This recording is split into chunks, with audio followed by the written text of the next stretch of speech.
এগুলো কি শুটকি বলেন তো? এগুলো হলো মলায়ের শুটকি। এগুলোকে ভেজে পরিষ্কার করে ধুয়ে নিব। এদিকে মশলা কষানো বসিয়ে দিয়েছি।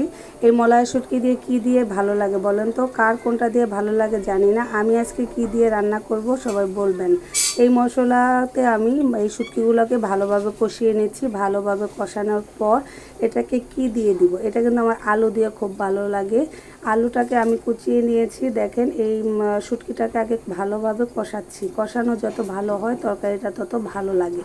আলুগুলোকে বেশি মোটাও না বেশি চিকনও না কুচিয়ে নিয়েছি। এখন এটাতে দিয়ে দিব। দিয়ে ভালোভাবে নেড়ে চেড়ে উল্টে পাল্টে দিব। নেড়েচে উল্টে পাল্টে যখন কষানো হয়ে যাবে আমি একটু 2-3 পিস টমেটো দিয়ে দিব। টমেটোটা আমার খুব ভালো লাগে, তরকারির টেস্টটা অন্যরকম বাড়িয়ে দেয়, তাই আমি একটু টমেটোটা দিই। যাদের ভালো লাগে না তারা না দিলেও পারবেন। দেখেন এটাকে একটু কষিয়ে নিচ্ছি। আলুটা প্রায় অর্ধেক সিদ্ধ হয়ে গেছে কষানোর ভিতর। এটাতে আমি পরিমাণ মতো একটু পানি দিয়ে দিব এবং এটা মাখা মাখা হয়ে যাবে। এই শুটকি তরকারিটা একদম মাখা মাখাই ভালো লাগে, ঝোল থাকলে একদম ভালো লাগে না। এটা কার কার পছন্দ, কে কীভাবে খেয়ে